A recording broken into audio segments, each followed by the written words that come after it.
Hello students, I am back with another tutorial of the practical session. मैंने last tutorial में आपको explain किया था कि SCIT का कैसे यूज़ करेंगे, किस तरह से आप प्रोग्राम टाइप करेंगे, कंपाइल करेंगे, रन करेंगे और सेव करेंगे। तो आई होप अभी आपको पता चल गया कि SCIT सॉफ्टवेयर में अगर जावा का प्रोग्राम आपको रन करना है तो किस तरह से करना है। और मैंने लास्ट ट्यूटोरियल में जैसे कि आपको मैंने कहा था कि मैं दो प्रोग्राम आपको एक्सप्लेन करूंगा, एक है इफ स्टेटमेंट का यानी कि कंट्रोल स्ट्रक्चर और दूसरा लूप का। Then today's my topic is the control structure यानी कि इफ प्रोग्राम का इफ स्टेटमेंट का यूज करके कोई एक प्रोग्राम मैं आपको सिखा रहा हूँ, जिसकी वजह से आप प्रैक्टिकल को और आसान तरीके से परफॉर्म कर सकते हो और फुल स्कोर आप कर सकते हो जावा के अंदर। So let's start. जैसे कि मैंने कहा था कि पहले आपको क्लास लिखना है और क्लास का नाम आपको डिसाइड करना है, जो भी रखना है, मगर ध्यान से जो नाम क्लास का होगा उसी नाम से आपको फाइल सेव करनी है। यहाँ पे मैं कंट्रोल एस करके मतलब कंट्रोल नाम दे रहा हूँ, ठीक है। कंट्रोल डेमो मैंने यहाँ पे नाम दे दिया है फाइल का, क्लास का कंट्रोल डेमो। उसके अंदर क्लास मैंने स्टार्ट कर दिया। Then afterward we need to start the if function. मैंने जैसे कि मैंने आपको सिखाया था, पब्लिक स्टैटिक, स्पेलिंग आपका राइट होना चाहिए, public space static space void and then main, public static void main आपको लिखना है। देन ब्रैकेट के अंदर स्ट्रिंग क्लास का नाम है ARGS, जैसे कि मैंने आपको कहा था। You just go through my channel Prateek sir online. आपको थियरी के सभी चैप्टर्स के ट्यूटोरियल्स प्लस प्रैक्टिकल के भी ट्यूटोरियल्स आपको मिलते रहेंगे, जिससे आपकी बोर्ड एग्जाम कंप्यूटर सब्जेक्ट के लिए बहुत ईजी हो जाएगी और आप आराम से 90 अप स्कोर कर सकते हैं, ठीक है। Now main function started. अभी मुझे यहाँ पे एक वेरिएबल बनाना है, क्योंकि ये मैं एक फंक्शन का ऐसा प्रोग्राम बता रहा हूँ आपको जिससे पता करेंगे कि कोई भी नंबर जो है, मेरे पास एक नंबर है वो प्राइम है, मतलब ओड है या इवन है, ठीक है। ओड है या इवन है, ऐसा मुझे कोई ढूंढना हो तो उसके लिए फंक्शन है। तो इंटीजर ए नाम का एक वेरिएबल लिया मैंने, ए की वैल्यू मैंने डिसाइड की, ठीक है। नाउ इफ अभी मुझे चेक करना है कि ये जो मैंने नंबर दिया हुआ है वो ओड है या इवन है। तो इफ स्टेटमेंट स्टार्ट करेंगे, ब्रैकेट ए, और मुझे पता कैसे चलेगा कि कोई भी नंबर है वो ओड है या इवन।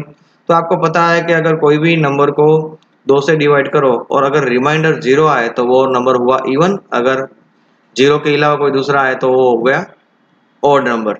तो यहाँ पे रिमाइंडर लेने के लिए मैंने आपको ऑपरेटर सिखाए हुए हैं, ठीक है। मेरे ट्यूटोरियल्स के अंदर आपको पता है कि परसेंटेज साइन आता है, रिमाइंडर ऑपरेशन है जिसको कहते हैं मॉड्यूलस ऑपरेटर, राइट। तो यहाँ पे मॉड्यूलस ऑपरेटर का यूज करेंगे जिससे हमको रिमाइंडर मिलेगी। If a modulus 2 is equal to 0, अगर यहाँ पे 0 आता है, अगर ए को 2 से मतलब कोई भी नंबर की वैल्यू को 2 से डिवाइड कर रिमाइंडर 0 आता है तो मैं क्या प्रिंट कर सकता हूँ, देन। तो इफ का कर्ली ब्रैकेट आपको स्टार्ट करना है, यहाँ पे इफ स्टार्ट हुआ तो यहाँ पे सिस्टम प्रिंट करने के लिए आपको पता है कि system dot out dot print L, ठीक है। और आपको मैसेज प्रिंट करना है, given number is even, right. तो यहाँ पे सेमीकोलन खत्म हो गया। एल्स यानी कि अगर ये कंडीशन फॉल्स हुई, यानी कि अगर 2 से डिवाइड करने के बाद रिमाइंडर 0 नहीं आया, यानी कि शेष 0 नहीं आया, तो क्या करना है। तो उसके लिए आपको पता है कि उसका फॉल्स पार्ट है, एल्स पार्ट है, उसका कर्ली ब्रैकेट मैंने स्टार्ट किया और वापस system dot out dot print L, और यहाँ पे मैं मैसेज दे दूंगा given number is odd, right. तो यहाँ पे क्लियर हो गया। एल्स का भी कर्ली ब्रैकेट, जिसका कर्ली ब्रैकेट आप स्टार्ट करते हो तो उसका बंद करना है। तो अभी मैं एल्स का कर्ली ब्रैकेट बंद करूंगा। देखो, सबसे पहले मैंने क्लास का कर्ली ब्रैकेट स्टार्ट किया, क्लास शुरू हुआ, क्लास के अंदर मैंने मेन फंक्शन को स्टार्ट किया स्टार्टिंग कर्ली ब्रैकेट से। उसके अंदर एक वेरिएबल बनाया यहाँ पे ए नाम का, और ए के अंदर कोई एक वैल्यू स्टोर कर दिए। अभी हमको ये पता करना है कि ये जो मैंने वैल्यू दी है वो ऑड है या इवन।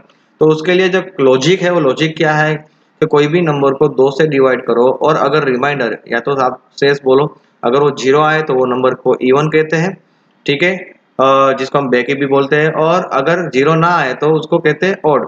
तो अभी तो ये सोचना है कि रिमाइंडर लेने के लिए हमारे पास ऑपरेटर कौन सा है। तो यहाँ पे मैंने एक ऑपरेटर यूज किया है परसेंटेज, जिसका नाम है मॉड्यूलस ऑपरेटर, जो मैंने एरिथमेटिक ऑपरेटर में आपको सिखाया हुआ है, ठीक है।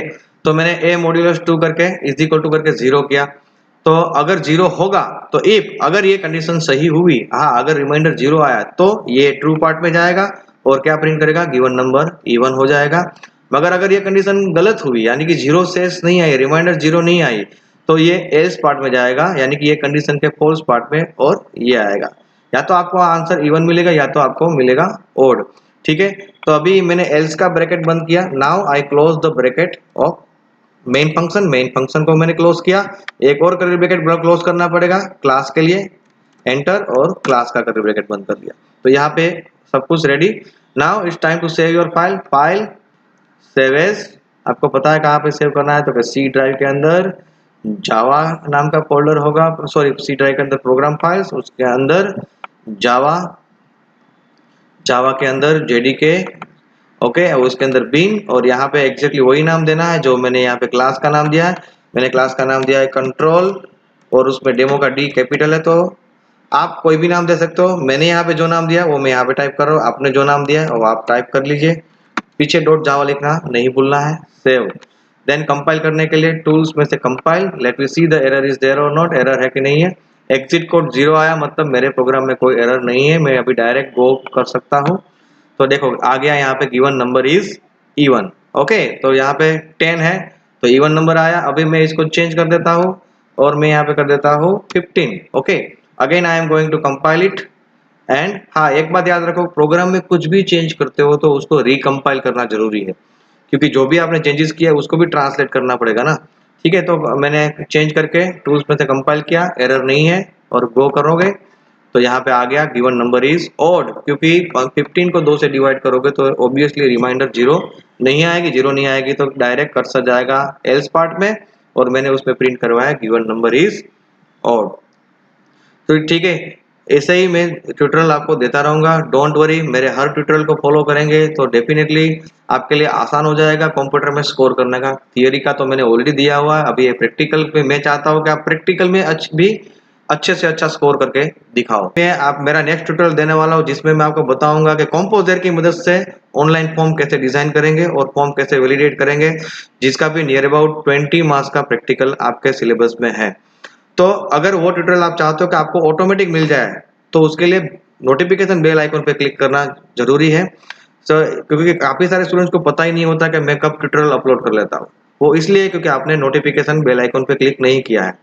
तो डोंट फॉरगेट टू सब्सक्राइब, अगर नहीं किया है तो सब्सक्राइब करके बेल आइकन पे क्लिक करो, जिससे मेरा नेक्स्ट ट्यूटोरियल्स भी और कंप्यूटर रिलेटेड जितने भी ट्यूटोरियल मैं दूंगा फ्यूचर में वो आपको ऑटोमेटिक मिलते रहेंगे। तो now let's start with the loop and array का प्रोग्राम जो मैं आपको बोल रहा हूँ उसको हम शुरू करते हैं। मैं यहाँ पे नई फाइल क्रिएट कर लेता हूँ, फाइल न्यू, ठीक है। एज पर रूल क्लास बनाऊंगा मैं यहाँ पे, लूप प्रैक्टिस करके मैं एक नाम देता था, या तो लूप एरे, यहाँ ऐसा मुझे नाम रहेगा क्योंकि लूप और एरे दोनों का मैं मिक्स कर रहा हूँ यहाँ पे। और आप कोई भी नाम दे सकते हो, ऐसा जरूरी नहीं कि सेम नाम दो, राइट। और ये मैंने क्लास स्टार्ट किया and then we add main function public static void main, bracket में स्ट्रिंग args, उसमें एस कैपिटल और args के पीछे bracket. Now we start main function को स्टार्ट करते हैं। अभी मैं पहले एक एरे बना लेता हूँ, इंटीजर ए नाम का एक एरे बना दिया, इंटीजर है, और उसके अंदर 5 वैल्यू भी असाइन कर देता हूँ, ठीक है, 34, 45 एंड 56। ये प्रोग्राम क्या है ये मैं आपको बता रहा हूँ। ये जो 5 वैल्यू मैंने एंटर की है, I want the total of this 5 value, ये 5 वैल्यू का ऑटोमेटिक टोटल हो जाए, ऐसा मुझे करना है। और आपको पता है कि एरे के अंदर कोई भी वैल्यू हम स्टोर कर सकते हैं, तो उसको रिफर कैसे करते हैं, उसके इंडेक्स नंबर से। तो यहाँ पे इंडेक्स नंबर लेने के लिए मुझे एक लूप लेनी पड़ेगी, टोटल स्टोर करने के लिए भी मुझे एक वेरिएबल लेना पड़ेगा। तो मैं 2 और वेरिएबल ले लेता हूँ, यहाँ पे कर्ली ब्रैकेट के पीछे सेमीकोलन आएगा, राइट। 2 और वेरिएबल यहाँ पे ले लेता हूँ, इंटीजर एक ले रहा हूँ आई क्यू, क्योंकि मुझे इंडेक्स नंबर चेंज करना है, और एक है इंटीजर सम जिसके अंदर मुझे टोटल स्टोर करना है, और उसको इनिशियलाइज भी कर देता हूँ 0 से। बाय डिफॉल्ट टोटल कुछ नहीं 0 है, उसके अंदर एरे के अंदर स्टोर की हुई सभी वैल्यू एक के बाद एक ऐड होती जाएगी। ओके, तो यहाँ पे मुझे इंडेक्स नंबर चेंज करने के लिए एरे के अंदर जो भी वैल्यू मैंने स्टोर की है उसके इंडेक्स नंबर चेंज करने के लिए मुझे लूप की जरूरत पड़ेगी। और आपको पता है कि इंडेक्स नंबर की शुरुआत होती है 0 से, that mean the index number of first value is 0 and the fifth and last value is the 4। तो मुझे यहाँ पे लूप को 0 से लेकर 4 तक घुमाना है, यानी कि 5 बार घुमाना है। हर बार लूप क्या करेगा, एरे के वैल्यू के एक एक वैल्यू को लेता रहेगा और उसको टोटल के साथ ऐड करता रहेगा, राइट। तो यहाँ पे फॉर लूप में आपको बता रहा हूँ, फॉर आई की वैल्यू 0, 0 से क्यों शुरू करेंगे, क्योंकि इंडेक्स नंबर 0 से स्टार्ट होता है।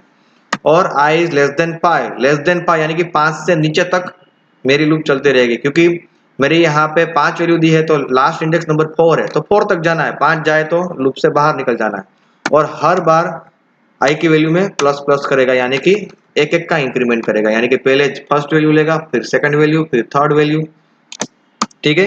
फिर यहाँ पे मुझे कुछ नहीं करना है, simple sum is equal to sum plus a of i. Bracket में आपको कोई वैल्यू नहीं दी, इंडेक्स नंबर मत लिखना, आई लिखना, क्योंकि आई की वैल्यू ऑटोमेटिक बदलती रहेगी। और आई किसको रिफर कर रहा है, यहाँ पे इंडेक्स नंबर को रिफर कर रहा है। तो यहाँ पे हो गया, लूप मैंने क्लोज कर दी, ठीक है। अच्छा, अभी मैं थोड़ा सा और जूम करके आपको दिखा देता हूँ कोडिंग वापस। तो ये 5 वैल्यू मैंने स्टोर की है, 12 की इंडेक्स नंबर है 0, 23 का है 1, उसी तरह से 56 का इंडेक्स नंबर है 4, राइट। तो यहाँ पे आई की वैल्यू 0 यानी कि फर्स्ट वैल्यू लेगी, 0 इज लेस देन 5, यस, तो लूप के अंदर जाओगे और यानी कि फर्स्ट वैल्यू है 12, तो 12 जो है वो सम के अंदर ऐड हो जाएगा। अभी सम की वैल्यू क्या होगी 12, next time I plus plus यानी कि आई की वैल्यू 0 थी उसकी जगह पे 1 हो गई, यानी कि इंडेक्स नंबर 1 पे पहुंच गए। 1 भी लेस देन 5 है तो अंदर आ गए, तो यहाँ पे आ गया आई की वैल्यू 1 है तो ए ऑफ 1, ए ऑफ 1 मतलब सेकंड वैल्यू कौन सी है 23, तो 23 को भी सम के अंदर ऐड हो जाएगा। तो सम के अंदर 12 आ गया था, अभी उसके साथ किसको प्लस करवाया हमने 23, तो 12 प्लस 23 यहाँ पे हो जाएगा, ठीक है। तो हो जाएगा 35, उस तरह से नेक्स्ट नेक्स्ट नेक्स्ट वैल्यू आ जाएगी। और जैसे ही इंडेक्स नंबर आई की वैल्यू 5 होगी तो 5 इज नॉट लेस देन 5, यानी कि 5 से छोटा नहीं है, तो ये कंडीशन गलत होगी, लूप से बाहर आओगे, ठीक है। तो यहाँ पे लूप के बाहर आने के बाद सम के अंदर पांचों वैल्यू का टोटल आ गया है, तो मैं यहाँ पे सिंपल सम की वैल्यू को प्रिंट कर देता हूँ। तो प्रिंट करने के लिए system dot out dot print L, और ब्रैकेट में मुझे मैसेज भी देना है और वेरिएबल की वैल्यू, क्योंकि सम की वैल्यू प्रिंट करनी है, तो डबल कोट के अंदर पहले मैं मैसेज लिख देता हूँ, टोटल इज, यहाँ पे एक ऐसे ही इज इक्वल टू कर देता हूँ, ठीक है। तो डबल कोट ओवर, यहाँ पे मैसेज कंप्लीट हो गया, राइट। और अगर आपको मैसेज के साथ जावा में कुछ भी ज्वाइन करना हो, कॉन्केट करना हो, मर्ज करना हो, तो प्लस साइन का यूज होता है। तो डबल कोट खत्म होने के बाद प्लस, स्पेस के बाद प्लस, स्पेस, वापस एक स्पेस देनी है और फिर वेरिएबल का नाम लिख दो। मैं वापस रिपीट कर रहा हूँ, वेरिएबल के नाम को कभी डबल कोट के अंदर नहीं लिखा जाता, उसको डायरेक्ट लिखना है, डायरेक्टली ही लिखना है उसके अंदर। तो यहाँ पे ब्रैकेट बंद कर देता हूँ, सेमीकोलन, यानी कि हर स्टेटमेंट का एंड जो है सेमीकोलन से होता है, आपको पता है। So is over. अभी हमको क्या करना है, यहाँ पे मेन फंक्शन को क्लोज करना बाकी है, तो मेन फंक्शन को हमने क्लोज कर दिया and at last we close our class. तो ये क्लास को भी मैंने यहाँ पे क्लोज कर दिया। तो यहाँ पे क्लियर है कि भाई लूप की पांचों के पांचों वैल्यू 1 बाय 1, ये जो इंडेक्स नंबर है वो 0 1 2 3 4 करके सबका टोटल के अंदर ऐड करता जाएगा। जैसे ही लूप के बाहर आओगे तो मैंने क्या किया कि सम की वैल्यू को प्रिंट करवाई, टोटल इज इक्वल टू करके सम की वैल्यू को प्रिंट करवाई। Now it's time to save our file, file को सेव करेंगे तुरंत, फाइल सेव एज। मैं ऑलरेडी जावा के अंदर जेडीके के अंदर बीन के अंदर हूँ, मुझे सिर्फ फाइल का नाम ही देना है, वही नाम देना है जो क्लास का नाम है, लूप एरे डॉट जावा, पीछे डॉट जावा लिखना नहीं भूलना है, save. Now we see the result. पहले हमको क्या करना पड़ेगा, टूल्स में से compile. Now we see the result, compile 0, that means there is no error. And now we see go. So here you see the result, total is equal to 170। आप यहाँ पे देख सकते हो कि यहाँ पे 170 टोटल आ गया है। अगर आप इसका टोटल मैन्युअली भी करके दोगे तो 170 ही आएगा। So here I explain everything. Okay, यहाँ पे मैंने आपको सब कुछ एक्सप्लेन किया है कि किस तरह से एरे का यूज करना है, किस तरह से लूप का यूज करना है, लूप से इंडेक्स नंबर कैसे चेंज होता है, और उसके साथ साथ मैंने इफ स्टेटमेंट का भी प्रोग्राम आपको सिखाया। So do it very well. आपका प्रैक्टिकल अच्छा जाना ही चाहिए कि इसको ट्यूटोरियल को फॉलो करो। 2 ट्यूटोरियल मैंने प्रैक्टिकल के दिए, एक जो मैंने दिया कौन सा कैसे SCIT सॉफ्टवेयर का यूज करेंगे जिसमें आप कंपाइल करके रन करेंगे, और दूसरे में मैंने ये 2 प्रोग्राम आपको एक्सप्लेन किए। नेक्स्ट ट्यूटोरियल में मैं आपको क्या देने वाला हूँ, कंपोजर से ऑनलाइन फॉर्म कैसे डिजाइन करेंगे, और जिसकी मदद से आपका प्रैक्टिकल बहुत अच्छा जाएगा। Okay, all the best, thank you and have a nice day.